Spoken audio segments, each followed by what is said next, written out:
नमस्कार, यो एभिन्यूज खबरको संकेत हो र तपाईँ अहिले एभिन्यूज 2 मा हुनुहुन्छ। म सुभाष नेपाल। प्रारम्भमा मूल खबर। नेकपा सचिवालयको बैठक केही बेरमा बस्दै प्रधानमन्त्री ओली पनि सहभागी हुने।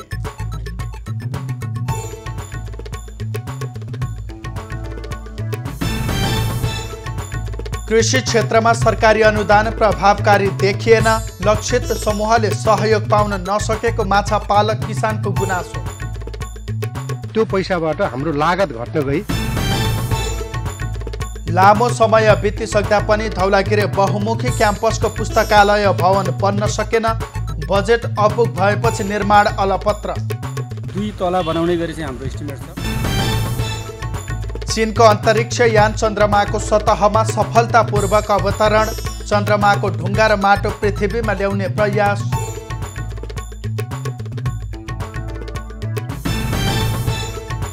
र च्याम्पियन्स लिगमा एथलेटिको मड्रिड र बायर्न म्युनिख बराबरीमा रोकिए, नकआउट चरणमा पुग्न मड्रिडले समूहको अन्तिम खेल जित्नै पर्ने।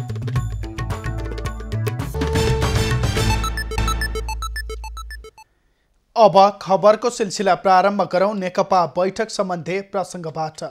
सत्तारूढ नेकपाको सचिवालय बैठक केही बेरमा बस्दैछ। बैठकमा प्रधानमन्त्री समेत रहेका अध्यक्ष केपी ओली पनि सहभागी हुने भएका छन्। प्रधानमन्त्री ओलीले केही समय बैठक नराख्न आग्रह गरेपछि आजका लागि तय गरिएको सचिवालय बैठक अन्यलमा परेको थियो। तथापि ओली आजको बैठकमा पनि सहभागी हुन सहमत भएको नेताहरूले बताएका छन्। बैठकमा अध्यक्ष ओली र अर्का अध्यक्ष पुष्पकमल दाहालले प्रस्तुत गरेको प्रस्तावमाथि छलफल हुने बताइएको छ। मङ्गलबार बैठकमा ओलीले दाहालको प्रस्ताव फिर्ता लिनुपर्ने र त्यसमा छलफल अघि बढाउन नहुने प्रस्ताव गरेका थिए, तर अधिकांश सदस्यले दुवै अध्यक्षको प्रस्तावमा छलफल अघि बढाउने बताएका थिए। ओलीले केही समय अनौपचारिक छलफल गरेर मात्रै पार्टीका कमिटीहरूका बैठक बस्नुपर्ने बताएका थिए। हिन्दू धर्मावलम्बीको आस्थाको केन्द्र पशुपति क्षेत्रमा आधुनिक सप्ताह गृह सञ्चालनमा ल्याइएको छ। एभरेस्ट बैंक लिमिटेडले निर्माण गरेको वातावरण मैत्री र प्रदूषण रहित सप्ताह गृह बुधबारबाट सञ्चालनमा आएको हो। आज ब्याङ्कले एक औपचारिक कार्यक्रम आयोजना गरी उक्त सप्ताह गृह पशुपति क्षेत्र विकास कोषलाई हस्तान्तरण गरेको छ। कार्यक्रममा संस्कृति, पर्यटन तथा नागरिक उड्डयन मन्त्री योगेश भट्टराईले दाउराको खपत कम हुने र वातावरण प्रदूषणलाई पनि कम गर्ने भएकाले आधुनिक सप्ताह गृह पशुपति क्षेत्रका लागि महत्त्वपूर्ण हुने बताए। बढीमा 1.5 घण्टासम्ममा एउटा सब जलाउन सक्ने क्षमता यसले राख्छ र जुन ढङ्गले दाउराको खपत हुन्छ विगतको भन्दा एकदमै कम, अरू जुन खुल्ला ठाउँमा हामी गर्छौँ त्योभन्दा एकदमै कम दाउराहरूको यसमा खपत हुन्छ र यसले एकातिर वातावरण प्रदूषणलाई पनि कम गरेको छ। ब्याङ्कले संस्थागत सामाजिक उत्तरदायित्व अन्तर्गत करिब 60 लाख रुपैयाँमा आधुनिक सप्ताह गृह निर्माण गरिएको बताएको छ। ब्याङ्कका प्रमुख कार्यकारी अधिकृत गजेन्द्र कुमार नेगीले आधुनिक सप्ताह गृहमा 60% दाउरा कम लाग्ने बताएका छन्। आधुनिक सप्ताह गृहमा एउटा सब जलाउन बढीमा 1 घण्टा 15 मिनट लाग्ने बताइएको छ। पर्वतको कुश्मा नगरपालिका 13 खौला लाकुरीका एक व्यक्तिले श्रीमतीको घाँटी बाँधेर हत्या गरेको खुलासा भएको छ। गएको कार्तिक 15 गते महिलाको शव शङ्कास्पद अवस्थामा भेटिएपछि प्रहरी अनुसन्धानका क्रममा घटना घटेको लामो समयपछि मात्रै श्रीमानले श्रीमतीको हत्या गरेको स्वीकार गरेका हुन्। कुश्मा नगरपालिका 13 बामरामा घर भएका तुलसी नेपालीले सामान्य घरआयसी झै झगडाको निहुमा श्रीमती पूर्णकला नेपालीको हत्या गरेका हुन्। कार्तिक 13 गते राति 9 बजेको समयमा घरमा पति पत्नी बीच झगडा भएपछि श्रीमती घरबाट निस्किएको र खोज्न जाने क्रममा घर नजिकै लुकेर बसेको अवस्थामा भेटिएपछि त्यही समयमा श्रीमतीको हत्या गरेको तुलसीले प्रहरी समक्ष स्वीकार गरेका छन्। उनले श्रीमती पूर्णकलाले लगाएको लुङ्गी महिलाले लगाउने वस्त्रले घाँटी बाँधेर हत्या गरेपछि झन्डै 300 मिटर तल बारीको काल्लामा लगेर शवलाई फालेको प्रहरी अनुसन्धानका क्रममा बताएका छन्। श्रीमतीको हत्या गरे पनि आरोपित नेपालीले भने आफू घटनामा संलग्न नभएको देखाउनका लागि भोलिपल्ट कास्कीको पोखरामा रहेको पूर्णकलाको माइतीमा उनलाई खोज्न भनी गएको र पूर्णकलाका माइती पक्ष र आफूसहित फेरि घरमा फर्केर कुस्मा नगरपालिका 12 को ठुली पोखरी प्रहरी कार्यालयमा मङ्सिर 15 मा बेपत्ता भएको भन्दै खोजीका लागि उजुरी दिएका थिए। उनले निवेदन दिएकै दिन साँझ पूर्णकला मृत अवस्थामा भेटिएपछि मृतकका दाजु डकेन्द्र नेपालीले जिल्ला प्रहरी कार्यालय पर्वत समक्ष श्रीमान तुलसी नेपालीमाथि नै किटानी जाहेरी दिएका थिए। माछा पालन गर्ने सुनसरीका किसानहरूले सरकारले उपलब्ध गराउने अनुदान वास्तविक किसानले पाउन नसकिरहेको गुनासो गरेका छन्। सुनसरीको रामधुनी नगरपालिका 6 मा 7 जना युवाहरूले संयुक्त रूपमा सञ्चालन गर्दै आएको टिम अफ ट्रस्ट बहुउद्देश्य कृषि फार्मका सञ्चालकले वास्तविक किसानहरूले अहिले पनि सहज रूपमा अनुदान पाउन नसकिरहेको गुनासो गरेका हुन्। 2 बिघा क्षेत्रफलमा माछा पालनका लागि पोखरी बनाएर माछा पालन गर्दै आएका सो फार्मका सञ्चालक लोकबहादुर तामाङले सरकारले वास्तविक माछा पालक किसानहरूलाई अनुदान दिने हो भने भारतीय माछाहरू विस्थापित गर्न सकिने बताए। माछा कृषकलाई चाहिँ सरकारले दिने अनुदान चाहिँ सही तरिकाले चाहिँ जो माछा पोखरी खनेर माछा व्यवसाय गरिराख्नुहुन्छ उहाँहरूलाई चाहिँ प्राप्त गर्ने हो भने त्यो पैसाबाट हाम्रो लागत घट्न गई अनि हामीले चाहिँ आउने चाहिँ यो जुन इन्डियाको माछासँग अथवा चाहिँ भारतीय माछाहरूसँग प्रतिस्पर्धा गर्न सक्ने अवस्था रहन्थ्यो। माछा पालन गर्ने किसानहरूलाई ऋण लिन समेत सहज नभएका कारण पनि किसानहरू मारमा परेको गुनासो गरेका छन्। पोखरी रहेको जग्गा राखेर ऋण लिन समेत अप्ठ्यारो हुने गरेको उनीहरू बताउँछन्। पोखरी खनेको ठाउँको मूल्याङ्कन कम गरिदा समेत किसानहरू मारमा पर्दै आएको बताउँछन्। बागलुङ स्थित धौलागिरी बहुमुखी क्याम्पसको पुस्तकालय भवनको निर्माण लामो समय बितिसक्दा पनि सम्पन्न हुन सकेको छैन। बजेट अभाव भएपछि पुस्तकालय भवन निर्माणको कामले गति लिन नसकेको हो। धौलागिरी बहुमुखी क्याम्पसमा अध्ययन अध्यापन गर्ने विद्यार्थी र शिक्षकलाई नयाँ प्रविधिसँग जोड्ने उद्देश्यले निर्माण सुरु भएको पुस्तकालयको भवनको काम अघि बढ्न सकेको छैन। बागलुङ जिल्ला क्षेत्र नम्बर 1 का संघीय सांसद डाक्टर सूर्य पाठकको सांसद विकास कोषको 50 लाख बजेटबाट भवन निर्माण कार्य सुरु भए पनि रकम अपुग हुँदा निर्माण कार्य रोकिएको छ। गत सालको जुन सांसद विकास कोष अथवा त्यो साझेदारी कोष अन्तर्गत चाहिँ हामीले चाहिँ यो 50 लाख रुपियाँ चाहिँ उसले छुट्याइदियो र त्यही अन्तर्गत चाहिँ गत साल चाहिँ हामीले त्यो काम गऱ्यौँ र अब करिब चाहिँ हाम्रो चाहिँ 1 करोड 30 लाखमा 2 तला बनाउने गरी चाहिँ हाम्रो एस्टिमेट छ। सूचना र सञ्चारको यो युगमा विद्यार्थी र शिक्षकहरूका लागि प्रविधि मैत्री पुस्तकालय अत्यावश्यक भइसकेको छ। तर बजेट अभावका कारण पुस्तकालय भवन निर्माण कार्य अघि नबढेकोमा दुखेसो व्यक्त गर्दै क्याम्पस प्रमुख रामप्रसाद उपाध्यायले अन्यत्रबाट बजेट ल्याएर भए पनि पुस्तकालय निर्माण गर्ने बताउँछन्। थप आर्थिक जोडको लागि यो वर्ष पनि हामीले सांसदजीहरूसँग चाहिँ त्यो आग्रह गरेका छौँ र उहाँहरूले चाहिँ कति छुट्याइदिनुहुन्छ र बाँकी चाहिँ सन्दर्भमा पनि हामीले यसै वर्ष नै हामीले जब हाम्रो क्याम्पस स्वायत्ततातर्फ चाहिँ अगाडि बढिरहेको सन्दर्भमा केही आर्थिक रकम प्राप्त भएको छ। हामीले चाहिँ बाँकी काम पनि त्यही अन्तर्गतबाट यो 1 करोड 30 लाखमा चाहिँ कम्प्लिट गर्नु बसेर धवलागिरी बहुमुखी क्याम्पसमा मानविकी व्यवस्थापन संकाय, विज्ञान संकाय, शिक्षा संकाय अन्तर्गत स्नातक र स्नातकोत्तरको अध्यापन हुँदै आएको छ। राजेश चन्द्र राजभण्डारी, बागलुङ। बारा जिल्लाको निजगढ नगरपालिका वडा नम्बर 9 शहीद चोक स्थित निर्माणाधीन लक्ष्मीनारायण धर्मशाला आर्थिक अभावमा अलपत्र परेको छ। प्रदेश सरकारको भौतिक तथा पूर्वाधार विकास मन्त्रालयले सम्झौता अनुसारको रकम उपलब्ध नगराएपछि धर्मशाला निर्माण कार्य अधुरो रहेको हो। रकम अभावमा थप निर्माण कार्य अघि बढ्न सकेको छैन भने यसअघि उधारोमा खरिद गरिएको झन्डै 10 लाख रुपैयाँ समितिले पसलेहरूलाई भुक्तानी दिन बाँकी रहेको छ। मन्त्रालयले चालु आर्थिक वर्षमा थप बजेट नछुट्याएको र कार्यादेश अनुसार उपलब्ध गराउनु पर्ने अघिल्लो वर्षको रकम पनि नदिएपछि निर्माण कार्य अलपत्र परेको धर्मशाला निर्माण उपभोक्ता समितिका अध्यक्ष जयराम दवाडीले बताए। सुरुमा चाहिँ 3.5 करोड बजेट ल्याएर चाहिँ नक्सा डिजाइन बनेपछि हामी काम सुरु गरे। सालले पैसा हालिदिन्छु, 1 वर्षमा नसके 2 वर्षभित्र हामी भवन सम्पन्न गर्छौँ भनेर भनेको थियो तत्कालीन त्यस बेलाको सचिव पुष्कर घिमिरेले। अब त्यही होला भनेर धमाधम बनाउन सुरु गरियो। अहिले आएर पैसा रोकिएपछि उहाँको सरुवा हो, अर्को सचिव आएपछि काम गरेको पैसा पनि रोकियो र भवनको काम पनि रोकियो र अहिले बजेट पनि समावेश भएन। लक्ष्मीनारायण संरक्षण समितिले उपभोक्ता समिति मार्फत भूकम्प प्रतिरोधात्मक सुविधा सम्पन्न धर्मशाला निर्माण सुरु गरेको हो। कुल 3 करोड 39 लाख रुपैयाँ लागतमा 3.5 तले पक्की भवनमा हलसहित 45 कोठे धर्मशाला निर्माण गर्ने समितिको लक्ष्य रहेको छ। सिन्धुली जिल्लाको दुर्गम मानिने 3 पाटन गाउँपालिकाको लाम्पान्टारमा अस्पताल भवन निर्माण भएपछि सो क्षेत्रका बासिन्दाले आफ्नै ठाउँमा गुणस्तरीय स्वास्थ्य सेवा पाउने भएका छन्।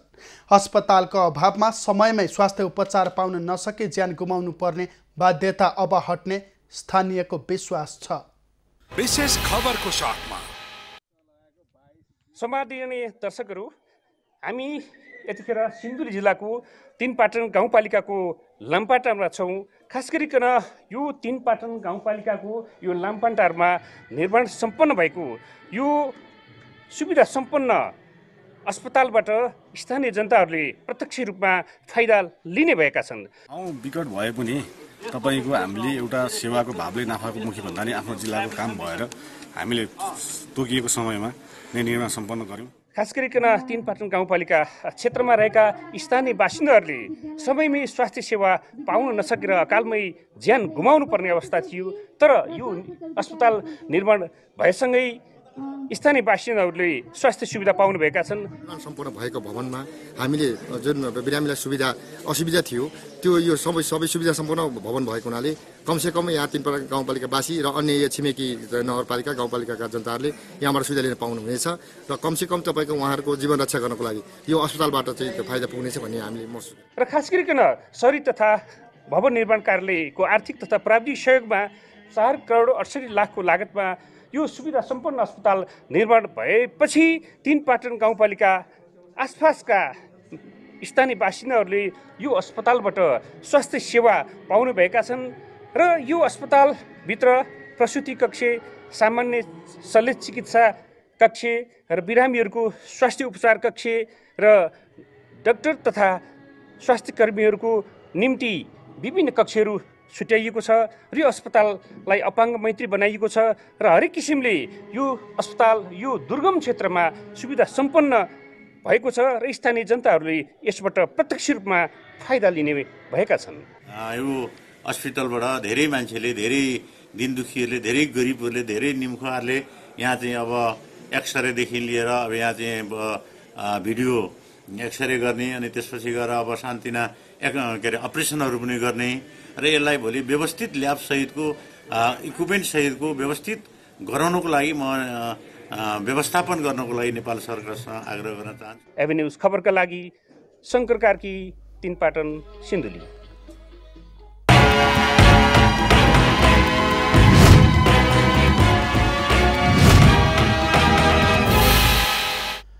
डोटी जिल्ला सदरमुकाम सिलगढीमा जिल्ला आयुर्वेद स्वास्थ्य केन्द्रको मातहतमा नागरिक आरोग्य केन्द्रको स्थापना गरिएको छ। सुदूरपश्चिम प्रदेश सरकारका मुख्यमन्त्री त्रिलोचन भट्टले एक समारोहका बीच आरोग्य केन्द्रको उद्घाटन गरेका हुन्। डोटीको सिलगढीमा स्थापना गरिएको आरोग्य केन्द्रबाट डोटीको दिपायल सिलगढी नगरपालिकाका विभिन्न वडाका साथै डोटीको पूर्वी चौकी गाउँपालिका र सायल गाउँपालिकाका स्थानीय बासिन्दालाई समेत सेवा लिनमा सहज हुने बताइएको छ। शिलान्यास भएको छ। तपाईहरुलाई थाहा छ 35 वर्षसम्म जग्गा अतिक्रमण गरेर राखिएको हस्पिटल बनाउने भनेर हिजोको क्षेत्रीय हस्पिटल बनाउने भनेर राखिएको जग्गा त्यस्तै थियो र त्यसलाई हामीले प्रदेश सरकारले संघीय सरकारको आयोजनामा हामी सबैले मेहनत गरेर शिलान्यास गरेका छौं। विश्वव्यापी रूपमा देखा परेको कोरोना भाइरसको महामारीका कारण पनि नागरिकको आयुर्वेद उपचार पद्धति प्रतिको विश्वास बढ्दै गएको छ।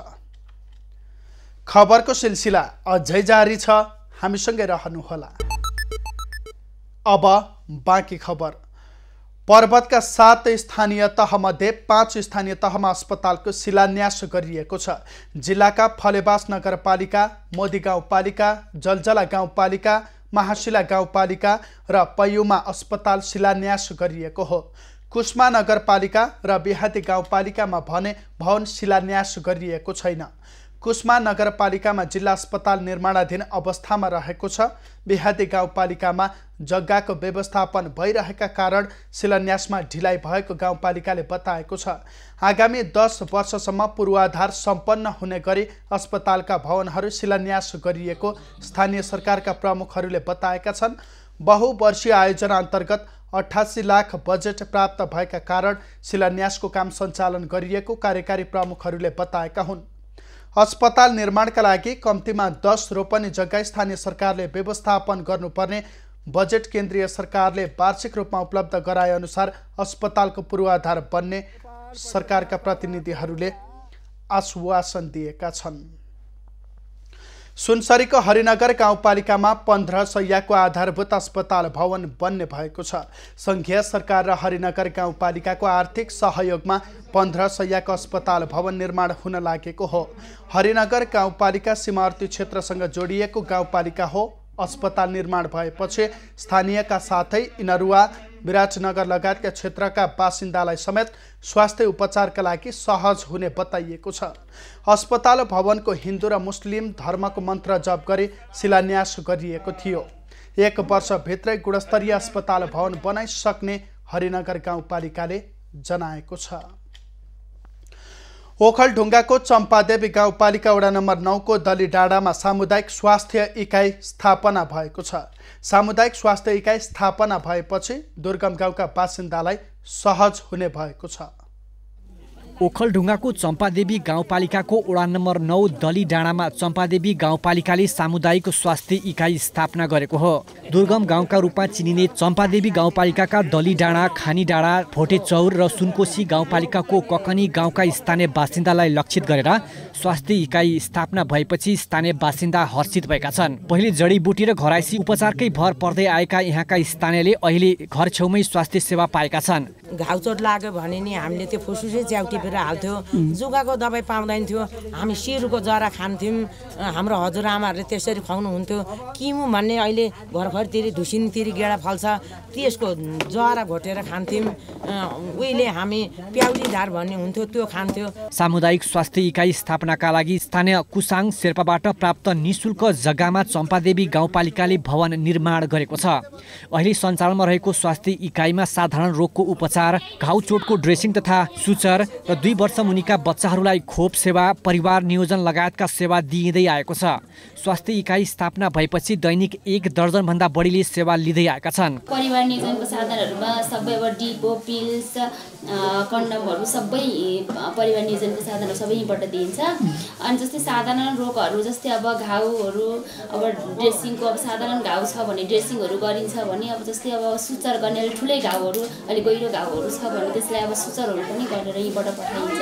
चम्पादेवी गाउँपालिकाले दली डाँडा सहित 5 वटा वडामा स्वास्थ्य इकाइ स्थापना गरिसकेको छ। स्वास्थ्य संस्था नभएका वडा र स्वास्थ्य पहुँच नभएका दुर्गम गाउँलाई लक्षित गरेर गाउँपालिकाले स्वास्थ्य इकाइ स्थापना गरेको हो। छिमेकी गाउँपालिका सुनकोशीका र मुलुङका जनताहरू पनि त्यो दलिडाँडा भन्ने ठाउँसम्म आएर स्वास्थ्य सेवा लिन सक्ने भएको कारणले गर्दाखेरि हामीले त्यहाँ आवश्यकतालाई महसुस गरेर त्यहाँको मागलाई हेरेर त्यहाँको परिस्थितिलाई चाहिँ हेर्दाखेरि त्यहाँ स्थापना गर्नुपर्ने अवस्था देखेर गाउँपालिकाले हेल्थ युनिट स्थापना चाहिँ गरेको छ। चम्पादेवी गाउँपालिकाभित्र रहेका एउटा प्राथमिक स्वास्थ्य केन्द्र, 6 वटा स्वास्थ्य केन्द्र र 5 वटा सामुदायिक स्वास्थ्य इकाइबाट छिमेकी गाउँपालिका सहित गरेर 30,000 नागरिक लाभान्वित भइरहेको गाउँपालिकाको भनाइ छ। नवराज कार्की, ओखलढुङ्गा। नेपाल उद्योग वाणिज्य महासङ्घले निर्यात व्यवसायलाई अर्थतन्त्रको इन्जिनको रूपमा विकास गर्ने गरी आफ्नो दृष्टिकोण तयार गर्ने भएको छ। महासङ्घका अध्यक्ष शेखर गोल्छाले अर्थतन्त्रको प्रमुख इन्जिनको रूपमा निर्यात क्षेत्रलाई विकास गर्ने गरी महासङ्घले आफ्नो दृष्टिकोण निर्माण गर्न लागेको बताएका छन्। नेपाल उद्योग वाणिज्य महासङ्घका नवनिर्वाचित पदाधिकारीलाई बधाई दिन निर्यात व्यवसाय महासङ्घले गरेको कार्यक्रममा अध्यक्ष गोल्छाले अबको 100 दिनभित्रमा निर्यात क्षेत्रलाई प्रोत्साहन गर्ने गरी स्पष्ट दृष्टिकोण ल्याउने बताए। दिल्ली बसिरहेका छौँ, हामी यही हप्ता रिट्रिटमा पनि गइरहेका छौँ। त्यसमा चाहिँ हामी आफ्नो प्राथमिकताहरूलाई प्रष्ट पार्नेछौँ र निर्यातको लागि मैले यसलाई चाहिँ सबैभन्दा महत्त्वपूर्ण विषय निर्यात कसरी बढाउने, यसमा नि केन्द्रित रहेर यो हाम्रो जुन एउटा प्रस्तावना छ, हाम्रो जुन एउटा भिजन पेपर छ, त्यसमा यो आउनेछ। कार्यक्रममा महासङ्घका वरिष्ठ उपाध्यक्ष चन्द्रप्रसाद ढकालले नीतिगत अव्यवस्थाका कारण निर्यातलाई प्रवर्तन गर्न कठिनाई भएको बताएका छन्। 30 वर्ष पहिला नेपालको निर्यातको अवस्था आयातको तुलनामा निकै नै राम्रो भएकोमा अहिले क्रमशः घट्दै गएकाले पनि समस्या देखिएको बताए। माग चाहिँ के हो, इन्टायर निजी क्षेत्रले चाहिँ खोजेको के हो र जुन एउटा चाहिँ हाम्रो यो निजी क्षेत्र कतै कमजोर चाहिँ भएको चाहिँ छ कि भन्ने किसिमको जुन एउटा आभास भएको छ, त्यसमा एउटा मात्रै भए पनि इटा थप्ने किसिमको चाहिँ हाम्रो यो टिमले काम गर्नेछ भन्ने कुरा म चाहिँ यहाँहरूलाई एस्योर गराउन चाहिँ चाहन्छु। कार्यक्रममा उद्योगी व्यवसायीहरूले महासङ्घको गरिमालाई तलमाथि गरेर उदाउँदो निजी क्षेत्रको शिर झुकाउने काम नगर्ने प्रतिबद्धता व्यक्त गरेका छन्। निर्वाचन अगाडि भएका प्यानल निर्वाचनको नतिजासँगै समाप्त भएकाले पनि अब एक भएर समग्र निजी क्षेत्रको हितमा काम गर्ने उनीहरूको भनाइ छ। देशका केही सामुदायिक वनहरूले वैज्ञानिक वन व्यवस्थापनका नाममा ठेकेदार र वनका कर्मचारीको संलग्नतामा जङ्गल फडानी गरेको ठहर गर्दै सरकारले सालको रुख कटान, घाटगद्दी र बिक्री वितरणमा प्रतिबन्ध लगाएको झन्डै 6 दशक भइसक्यो, जसका कारण आपूर्ति प्रभावित हुँदा एकातिर झापा जिल्लाका वन उपभोक्ता मारमा परेका छन् भने अर्कोतर्फ काठको चोरी तस्करी थप मौलाएको छ। देशका केही सामुदायिक वनहरूले वैज्ञानिक वन व्यवस्थापनका नाममा जङ्गल फडानी गरेको भन्दै सरकारले सालको रुख कटान, घाट गद्दी र बिक्री वितरणमा प्रतिबन्ध लगाएको झन्डै 6 दशक बितिसक्दा पनि सरकारले यसबारेमा कुनै ठोस निर्णय नै गर्न सकेको छैन, जसको प्रत्यक्ष मारमा उपभोक्ता र सामुदायिक वन परेका छन्। आपूर्ति प्रभावित हुँदा झापा जिल्लाका विभिन्न सामुदायिक वनहरूमा काठको चोरी तस्करी मौलाएको छ भने कटान भएका सालका रुखको उचित व्यवस्थापन हुन सकेको छैन। काटिएका काठ जङ्गलमै कुहिने अवस्था आएको छ। देशमा चलिरहेको एउटा महामारी कारण विभिन्न अब ठाउँबाट चाहिँ अब यसो के अरे बेरोजगार व्यक्तिहरू चाहिँ अब जङ्गलभित्र पस्ने, अब के अरे चोरी तस्करी गर्ने, अब रात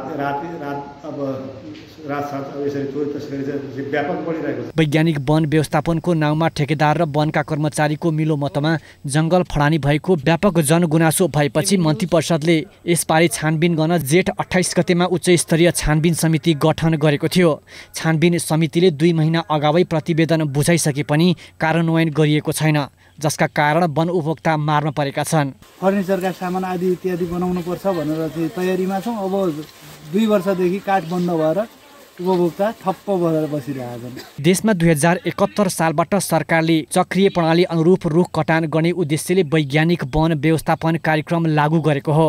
सालका पुराना रुख काटी नयाँ हुर्काउने र यो कार्यक्रम झापा जिल्लाका 6वटा सामुदायिक वनमा 3 वर्षदेखि लागू छ। देशमा सामुदायिक वनमा जथाभावी रुख कटान गरिएको र आम्दानीभन्दा खर्च बढिरहेको निष्कर्षसहित समितिले कार्यक्रम खारेज गर्न सरकारलाई सुझाएको प्रतिवेदन वन कार्यालयमा थन्किएको छ। यसबारेमा सरकारले निर्णय गर्न नसक्दा वनकै कर्मचारी काठ प्रतिबन्धले तस्करी बढेको र कार्यालय व्यवस्थापनमा समस्या भएको बताउँछन्। नेपाल सरकारले सबै काठ दाउरा सबै रोकेपछि अब तलब खुवाउन सक्ने अवस्थामा समूहहरू छैनन्। कर्मचारी पनि कति दिन भोकै खट्ने हो त बनाएर निराश बन्न थालेका छन्।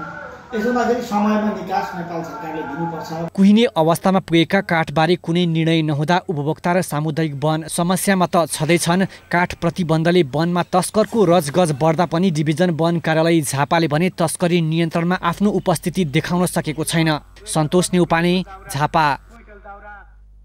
सप्तरीको तिलाठी कोइलाडी गाउँपालिकामा यस वर्ष धान उत्पादनमा कमी आएको छ। मल बिउको अभावमा दुःखजिलो गरी लगाएको धानमा गबा र किराले नोक्सान पुर्याएपछि सो गाउँपालिकामा धान उत्पादनमा कमी आएको हो। दसैँ तिहार र छठ पर्व सकिएसँगै तराई मधेसमा यति बेला कृषकहरू वर्षे बालीको रूपमा चिनिने धान बाली भित्र्याउन कम्मर कसेर लागि परेका छन्। लगातारको लकडाउन, मल खादको अभाव, सिँचाइको अभावका बीच कृषकहरूले जसोतसो गरेको धान बाली भित्र्याउन कम्मर कसेर लागि परेका छन्। अहिले बिउ छैन समयमा, न खाद छ, यति परिश्रम गरेर धान धेर्ने कति भएको छ। तराई मधेसका जिल्लामा धमाधम धान बाली भित्र्याउन किसानहरूलाई चटारो लागेका छन् र सप्तरीको तिलाठी कोलाडी गाउँपालिकाले कृषकहरूको सेवा सुविधाका लागि ट्र्याक्टरबाट नै धान काटेका छन्। यद्यपि किसानहरू स्वयं पनि धान भित्र्याउन लागि परेका देखिन्छ। हुन त सप्तरीमा यस वर्ष 60,000 हेक्टरमा धान बाली लगाएका छन्। यद्यपि यस गाउँपालिकाले थ्रेसर जडान ट्र्याक्टरबाट अधिकांश वडाहरूको धान काटेपछि कृषकहरूमा खुसी छाएका छन्।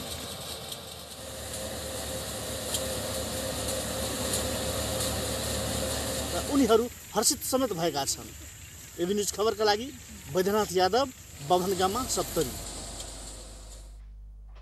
प्रदेश 2 सरकारले मैथिली भाषाका महाकवि विद्यापति लामो समयसम्म बसेको महोत्तरीको बनौली गाउँ सौन्दर्यीकरण योजना सुरु गरेको छ। सो स्थलमा विद्यापति 12 वर्षसम्म बसेका थिए भने बसाइका क्रममा महत्त्वपूर्ण रचनाहरू समेत गरेका थिए। मुख्यमन्त्री स्वच्छन्दता अभियान अन्तर्गत प्रादेशिक गौरवको आयोजनाको रूपमा बलौनी स्थित विद्यापति डिह र सोही ठाउँमा रहेको लक्ष्मी सागर पोखरीलाई पर्यटकीय स्थल बनाउन लागि हो। योजना अन्तर्गत विद्यापतिले 12 वर्षसम्म प्रवास गरेको स्थान डिहमा सङ्ग्रहालय निर्माण गरिने र त्यसमा उनको संरचना र कृतिलाई संरक्षित गरिनेछ। विद्यापति पोखरीको चाहिँ संरक्षण र उहाँको कृतिहरूको चाहिँ पनि सम्वर्धन हुने गरी चाहिँ विद्यापति सङ्ग्रहालय अनि त्यसपछि चाहिँ तपाईँको लाइटिङ भइहाल्यो। अनि छठ संस्कृतिको चाहिँ संरक्षणको लागि छठ घाट हो। यसका साथै डिहसँगै रहेको पोखरीमा चारैतिर घाट बनाएर त्यसलाई सांस्कृतिक प्रवर्धनका लागि छठ घाटको रूपमा प्रयोग गर्ने, विद्यापतिको स्मारिका निर्माण, बाल बाटिका निर्माण र सुविधा सम्पन्न सभाकक्ष र शौचालयको निर्माण कार्य गरिने योजना रहेको छ। इतिहासकारका अनुसार हालको बलौनी गाउँ 15औं शताब्दीमा राज बलौनीको रूपमा रहेको थियो। त्यसबेला मिथिलामय जगरपुर राज्यका राजा शिवसिंहमाथि शत्रुले आक्रमण गर्दा राज पण्डित एवं कवि विद्यापति ठाकुरलाई रानी लक्ष्मीको सुरक्षाको जिम्मेवारी दियो। उनी रानी सहित बिलौनी गाउँमा आश्रय लिएका थिए। कवि विद्यापति रानीको सुरक्षामा लागेका बेला श्रीमद् भागवत वाचन गरेर रानीलाई सुनाएको इतिहास छ। बलौनीमा भएको बेला विद्यापतिले ताम्रपत्रमा मिथिला अक्षरमा भागवत उल्था गरेर लेखेका थिए। बलौनीमै बसेर विद्यापतिले लिखनावली र दुर्गा भक्ति तरङ्गिनी पुस्तकको रचना गरेका थिए।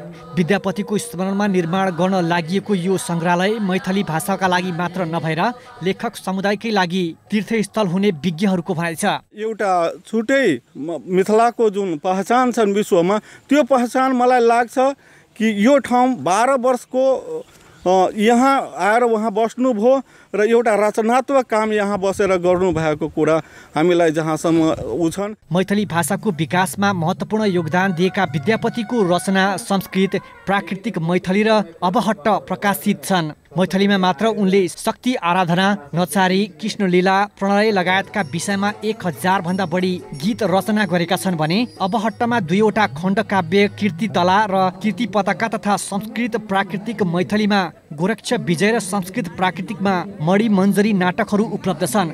12 करोड 72 लाख लागत अनुमान गरिएको 3 वर्षीय योजनाको भव्य समारोहका बीच मुख्यमन्त्री लालबाबु रावतले शिलान्यास गरेका छन्। महोत्तरी जिल्लाको बनौलीमा रहेको यो गढलाई प्रदेश 2 सरकारले व्यवस्थित ढङ्गले अगाडि बढाइरहेको छ। यही गढभन्दा छेउमै रहेको लक्ष्मी सागर पोखरीलाई पनि सौन्दर्यीकरण कार्य अगाडि बढाइएको छ भने यो गढमा चाहिँ विद्यापतिको सङ्ग्रहालय बनाउने कार्यहरू अगाडि बढाइएको छ। एभी न्यूज खबरका लागि सुजित कुमार झा, जनकपुर धाम। पोखरा महानगरपालिका वडा नम्बर 22 पुमदेकोटमा विश्वकै सबैभन्दा ठुलो महादेवको मूर्ति निर्माण अन्तिम चरणमा पुगेको छ। यो मूर्ति निर्माण सम्पन्न भएसँगै पुमदीमा धार्मिक र अन्य पर्यटकको चहल पहल बढ्ने अपेक्षा गरिएको छ। छोइन्छकी जस्तै देखिने माछापुच्छ्रे र अन्नपूर्ण हिमश्रृङ्खला, तल फेवाताल अनि पोखरा बजारको मनोरम दृश्य पोखरा महानगरपालिका वडा नम्बर 22 मा पर्ने पुमदेकोट पुग्दा जो कोहीको मन हर्षित हुन्छ। प्राकृतिक सुन्दरता मात्र होइन, त्यहाँ निर्माण भइराखेको पद्मासनमा बसेको विश्वकै सबैभन्दा ठुलो महादेवको मूर्तिले पुमदेकोटलाई झन सिँगारेको छ। एकचोटि आउनुपर्ने ठाउँ यो उसहरूले हाम्रो त्यो आन्तरिक पर्यटक गर्नलाई पनि एकचोटि आएर घुम्नुपर्ने ठाउँ रहेछ जस्तो लागेको छ मलाई। मलाई एकदम रमाइलो लाग्यो। यहाँबाट चाहिँ फेवातालको सिन होइन, त्यहाँबाट पुरै भ्यूहरू हेर्दाखेरि एकदम मन एकदम आनन्दित बनाउने कि एकदमै रमाइलो लाग्यो मलाई। 40 करोडको निर्माण लागत अनुमान सहित सुरु भएको मूर्ति निर्माणको काम अन्तिम चरणमा पुगेको छ। मूर्तिको उचाइ 51 फिट रहेको छ। यो सँगै 108 शिवलिङ्ग स्थापना भइसकेको छ। यो विशाल मूर्ति भारतका चर्चित व्यापारी कमल जैनले सहयोग गरेका हुन्। हालसम्म 15 करोड रुपैयाँ बजेट सकिएको छ।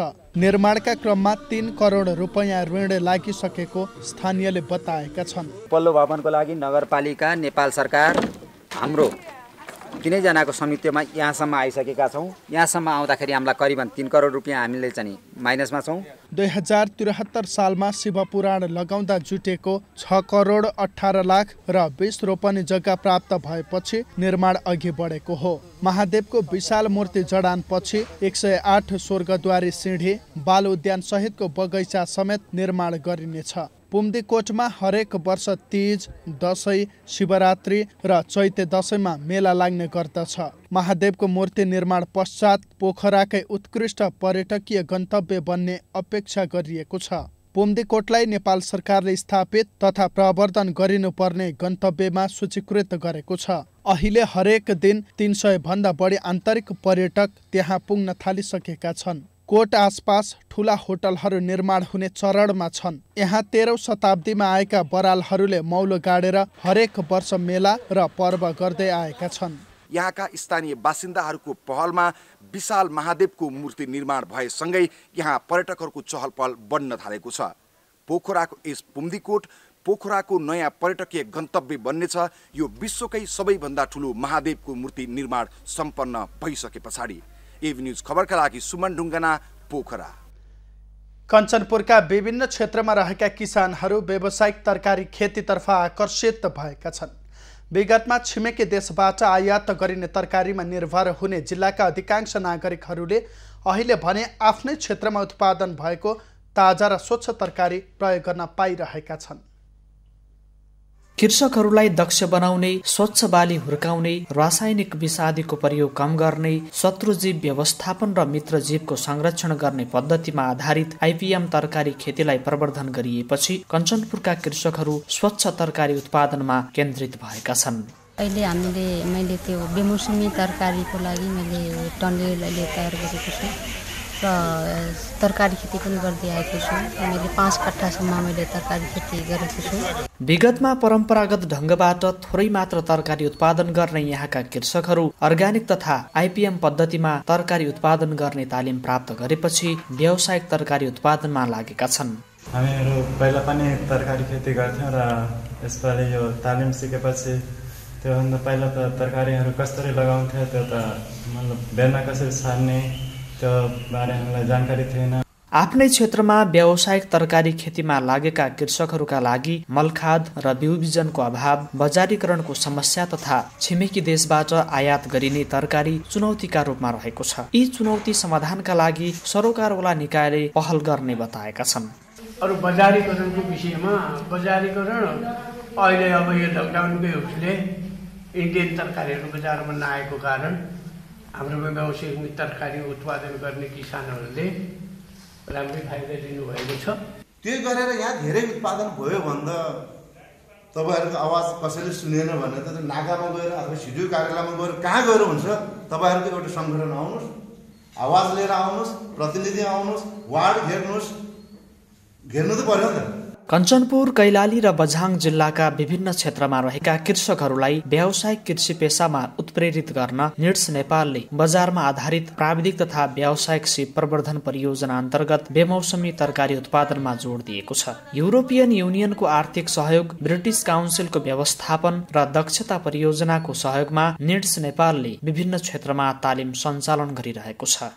बजारीकरणलाई सहयोग गर्ने, त्यसै गरी रासायनिक विषादी युक्त होइन हामी अर्ग्यानिक र आइपिएम पद्धतिमा हामीले कसरी उत्पादन गर्न सकिन्छ र त्यो प्रविधिलाई कसरी यहाँ हामी लैजान सक्छौँ कम्युनिटीमा भन्ने तरिकाले यो परियोजनाले उद्देश्य लिएको छ भने यहाँको रोजगारदाता र रोजगार खोज्ने बिचको जुन ग्याप छ, खाडल छ, त्यसलाई हामी कसरी पूर्ति गर्न सकिन्छ त्यो क्षेत्रमा पनि यो परियोजनाले काम गर्न खोजिरहेको छ। कृषकहरूले तालिमबाट सिकेका विषयवस्तुलाई दैनिक जीवनमा प्रयोग गर्न सके जीविकोपार्जनमा सहज हुने अपेक्षा गरिएको छ। कृषकहरूका समस्या समाधानका लागि सरकारवाला निकाय सक्रिय भएमा विदेशबाट तरकारी आयात गर्न नपर्ने गरी यहाँका कृषक स्वरोजगार र आत्मनिर्भर बन्ने देखिन्छ। हरिश चन्द्र बाग, कञ्चनपुर।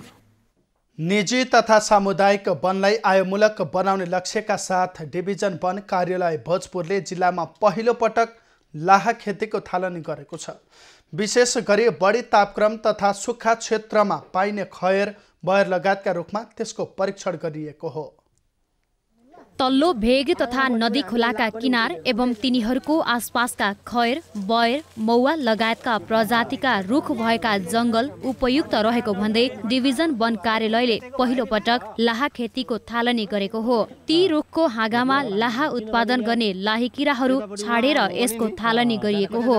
जिल्लामा यसको सम्भावना धेरै रहेकोले वनलाई आय आर्जनसँग जोड्ने लक्ष्यका साथ कामको थालनी गरेको कार्यालयको भनाइ छ। अहिले सुरुवात गरेकोले भविष्यमा राम्रो भएमा आगामी दिनमा सरकारवाला अन्य पक्षसँग सहकार्य गरेर विस्तार गर्ने कार्यालयले जनाएको छ। खयर बयर भएको क्षेत्र भएको हुनाले यो धेरै नै क्षेत्र रहेको र यसको सम्भावना मैले देखेको हुनाले आज हामीहरूले धनकुटाबाट यो लाहाको बिउ ल्याएर यहाँ हामीले चाहिँ यहाँको स्थानीय समुदाय, सामुदायिक वन का मान्छेहरूलाई चाहिँ यो गरेर हेरौँ, एउटा टेस्ट गरेर हेरौँ, यो राम्रो भयो भने अनि यसलाई अरू व्यापकता दिनुपर्छ भनेर आज हामीले गर्यौँ। कार्यालयले परीक्षणको रूपमा अरुण गाउँपालिकाको निजी तथा विभिन्न सामुदायिक वनमा यसको बिउ लगाएको हो। विशेष गरेर खयर, बयर उत्पादन भएको लाहाले राम्रो मूल्य पाउने भएकोले सो प्रजातिका रुखलाई प्राथमिकतामा राखेको हो।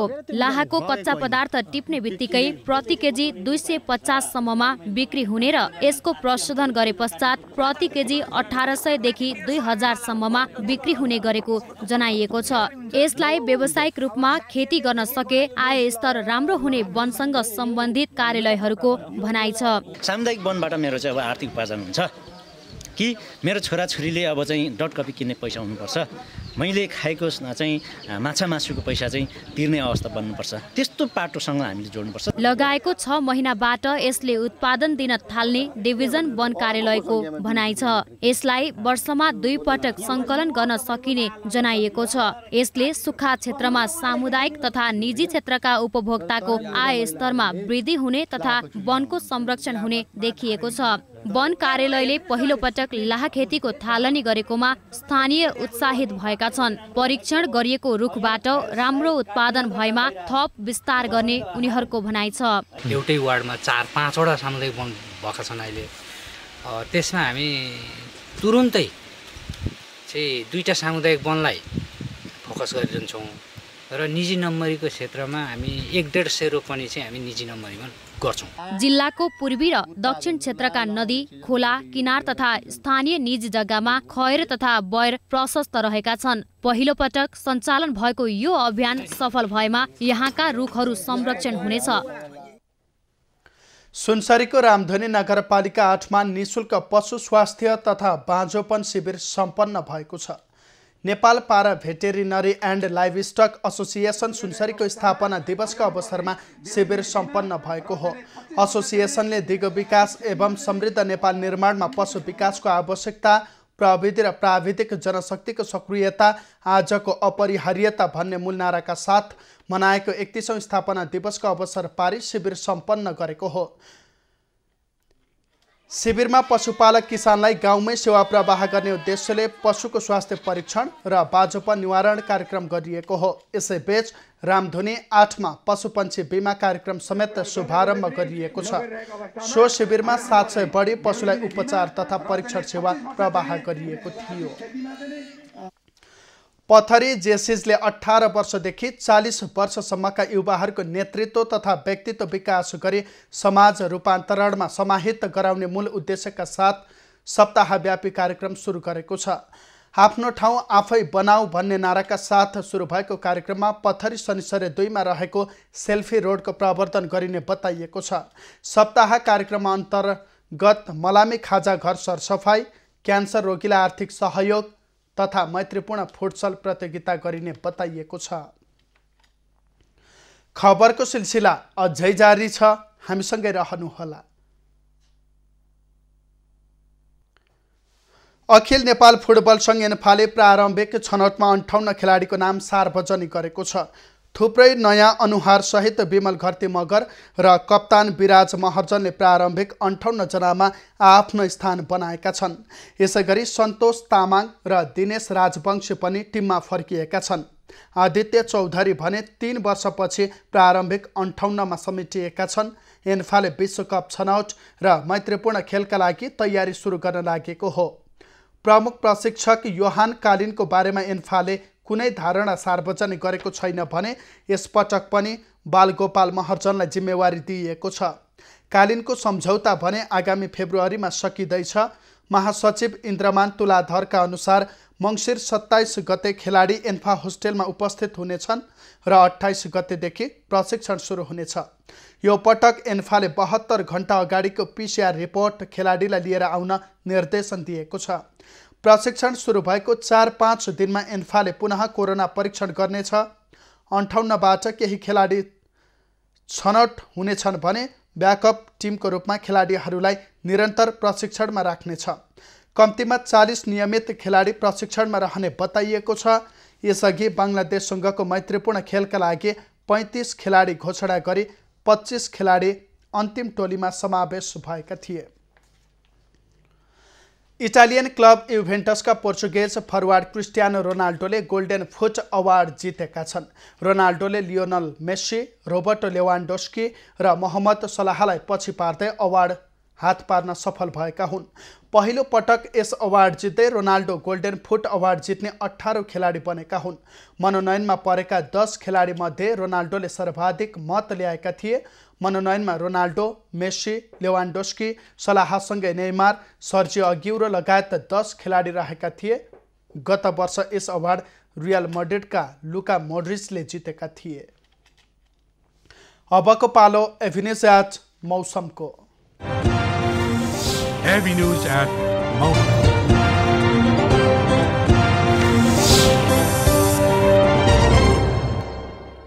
यति बेला देशभरको मौसम सामान्यतया सफा रहेको छ। अपराह्नपछि गण्डकी, बागमती र प्रदेश नम्बर 1 का पहाडी क्षेत्रमा आंशिक बदली भई बाँकी स्थानको मौसम सामान्यतया सफा रहने जल तथा मौसम पूर्वानुमान महाशाखाले जनाएको छ। काठमाडौँ उपत्यकाको आजको अधिकतम तापक्रम 21 डिग्री सेल्सियस र न्यूनतम तापक्रम 5 डिग्री सेल्सियस बीच रहने अनुमान गरिएको छ। आज सूर्योदय बिहान 6:37 भयो भने सूर्यास्त साँझ 5:07 हुनेछ। आज देशभरको मौसम कस्तो रहला त हेरौँ देशका विभिन्न स्थानको अनुमानित मौसमी अवस्था।